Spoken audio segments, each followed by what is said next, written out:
We go. Hello, hello, hello, hello. It's Sean Brady here with another fabulous Prosperous Lunch Bunch participant, Sean Hayes, Realtor Extraordinaire. Hi, how are you today? I'm great. How you doing, Sean? I am always fabuloso. There you go. Especially when I'm hanging out with another guy with name Sean spelled the correct way. Better believe it. That's right. So I asked Sean to come in because you and I have basically, we grew up through masterminds together. We moved from a bunch of locations together with Brian McCrae, and we actually did the Radically Referable workshop where we first really initially met. That's right. And, you know, at that point in your time as a realtor, you were in one place, and now you've come through to a much more successful side of the business. And I wanted to share a little bit about that, but the big question I always ask people first is, what's your why for this business? Well, real estate is such a tremendous industry that allows me to use my talent and my high-level energy in ways to really help people create the life that they want for themselves. I got into real estate because I grew up around real estate. My grandparents sold real estate back in the 80s and 90s in their small town in Indiana and really dominated their market. And when we would go on vacation for summer or winter break or spring break and hang out with them, and we would go do real estate activities, if they sold a house, me and my brother and my sister would get a commission out of it. What kind of commission? Yeah, some kind of toy, you know, some little fun activity or something. But so I always grew up knowing that, selling real estate equates to stuff and cool stuff you want. Exactly. And I saw the kind of lifestyle that my grandparents were able to build for themselves, and I wanted to be able to do the same thing for my family as well. I love it.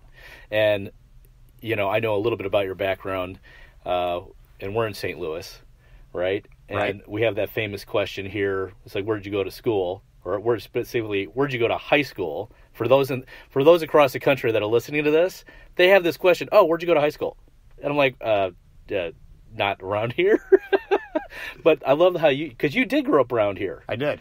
But what's your response to that question? My response to that question is I went to the University of Missouri St. Louis. I focus on where I am, not where I was. That's awesome. That's really cool. I love it. And real estate is such a vast industry, like you mentioned. What are a couple things that you wish more people just knew coming into, either the real estate world as a client, as a buyer or a seller? You wish it's like, there's a lot of information out in the media and social media and internet right now, but what do you wish they just really grasped them onto? One of I think the biggest keys to buying or selling real estate is the preparation. Many people all of a sudden decide, okay, we're going to make a move. And they do a very hurry up, stressful scenario where they're trying to find a house, trying to find an agent that they fit well with, and make that process move as quickly as possible. Whereas I really like it when I have an opportunity to get in front of a client, whether they're buying or selling or doing both, as soon as possible. I have worked with some clients 2 years out, preparing them for the market, because the more activities we can do ahead of time and be able to take our time doing them, when the right time comes for you to pull the trigger on either selling or buying a property, you're in a position that you know exactly what needs to have happen. You are able to be more successful because of it, and your stress level is greatly reduced at that point in time. Yeah, most of the audience knows out there, some don't. I used to be a realtor. I used to be in commercial real estate, and I did some residential deals as well. But the thing that I always advocated was, interviewing your way, right? You want to interview people and connect with them, because I think the National Association of Realtors statistic was, 85% of the time, they just go to the first referral of a realtor that they know. And that might be great, or it might not be.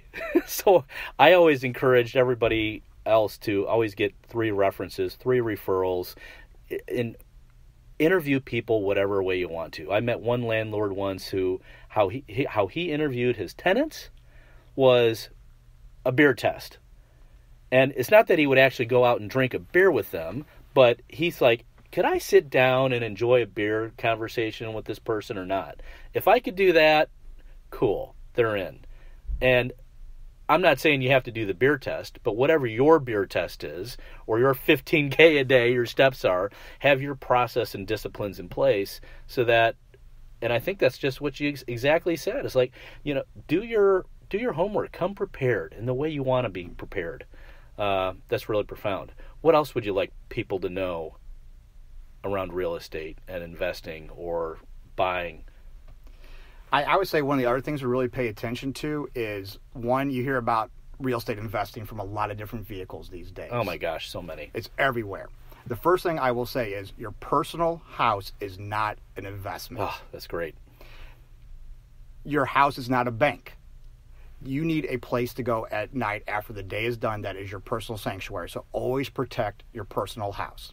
Now, if you want to invest in real estate, historically we have seen over time and time again, over about a 10 to 20 year period on property, you will outperform the stock market by investing in real estate. Now, there's a right way to do it, and there's definitely a wrong way to do it. There's a lot of wrong ways. There's a lot of wrong ways to do it. I've experienced some of those for the audience, as you may know.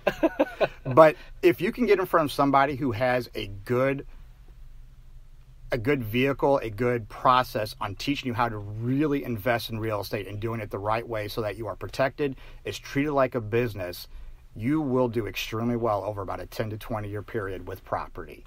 So if you have some extra cash laying around or you want to diversify a little bit, let's find ways to create more capital for you and create maybe more of an independent lifestyle where you've got this passive income and you can create exactly what you want for you and your family over the next 10 to 20 years.